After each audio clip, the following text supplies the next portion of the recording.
to prove whether his wife could really carry a child of the dead. The prince coldly sealed her alive inside a coffin with a corpse. Turns out the woman was born with an extremely rare fertile body, one that could nourish life and pull someone back from the edge. That was exactly why the queen forced her into marriage with the dying prince, hoping her body could save his life. And she did not disappoint. She miraculously cured the prince and even gave birth to 2 children. Yet on the day the children were born, the prince suddenly turned heartless, ordering the servants to throw the babies away. She never even got a chance to beg before being dragged to a mass grave. The prince believed his recovery had nothing to do with her. He thought her fertile body was a made-up lie, used to trick the queen into approving the marriage, which ruined the woman he truly loved, leaving her to suffer until death. He blamed everything on her. Driven completely mad, he buried her with a newly dead general, just to see if she could really revive the dead. Maybe fate found it unfair. She woke up reborn on the day the marriage was announced. This time she rejected the queen's decree, saying the so-called fertile body was nothing but a folk rumor, not worth believing. Just as the queen tried to question her, the reborn prince walked into the hall with memories from his past life. He believed he would recover within a month and refused to marry her again. That was exactly what she wanted.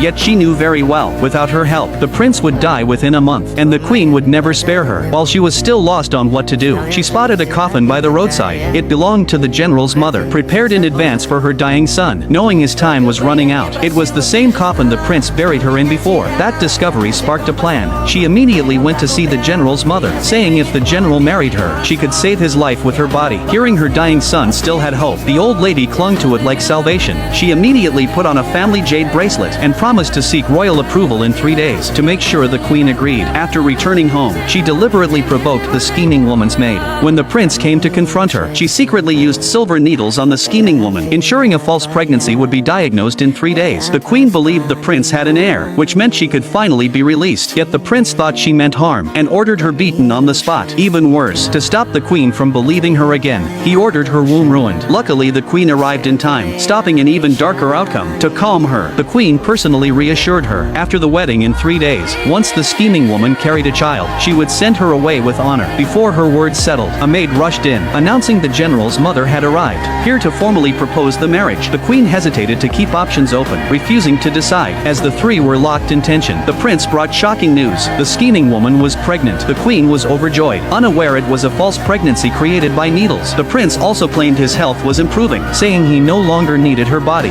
What he did not know, this was only a brief illusion. The queen believed every danger was gone and approved the marriage immediately. Yet hearing she would marry the general, the prince suddenly changed his mind. In his past life she loved him deeply. How could she belong to someone else now? A sense of abandonment surged. He refused to accept it. He rushed after her immediately, offering to take her as a concubine if she wanted wealth and status, promising to send a bridal sedan in 3 days. She decided to let him enjoy his last 3 days. Soon the wedding day arrived. As the prince married the scheming woman, he also sent another sedan to fetch her. Hearing everything went smoothly, he believed his wish was finally fulfilled, unaware she had already escaped and married into the general's family. She had arranged everything in advance, people waiting along the route, timing the moment to crash 2 sedans, replacing herself and slipping away. The prince watched the sedan return, still clueless, believing he finally had her, ignoring the bride beside him, rushing toward her sedan in excitement. The moment he lifted the curtain, dark blood spilled from his mouth.